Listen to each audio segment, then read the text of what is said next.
For example, in my project, I have this add new project pop up. And whenever this gets filled in, I want this new project created to automatically be assigned to the user creating the project.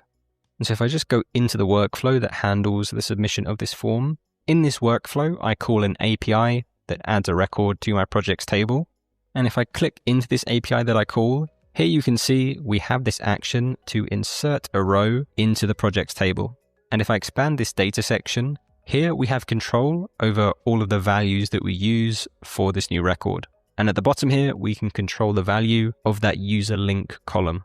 And so, like we did with the filter in the table view, I can bind this. I can go to this authentication tab in the binding window. And if I scroll down, I can select the ID of the authenticated user.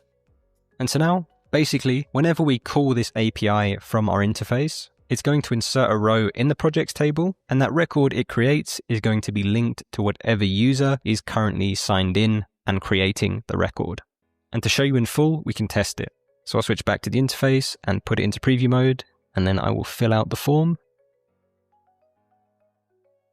I will click Add Project, which will trigger that form submission and call the API. Behind the scenes, that record will have been created, and it will have been assigned to me as a user. And since in my interface here, I have it set up to only show records that belong to the current signed in user, when I now refresh this, we can see that new record that I just added.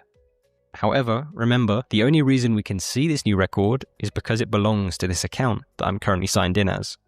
So if I was to click this user preview select and select the other account that I created before, you can see now I can't see that record we just created because it doesn't belong to this user. I can only see it when I switch back and I'm signed in as the user who first created the record.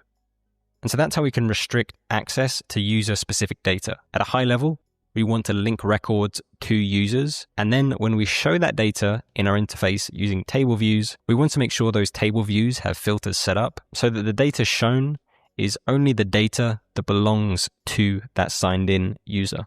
And then in whatever API logic you have for creating new records, you want to make sure that it's set up so that when the record gets created, it automatically gets linked to the currently signed in user, aka the user creating the record. However, there's one last big security vulnerability that we haven't yet discussed.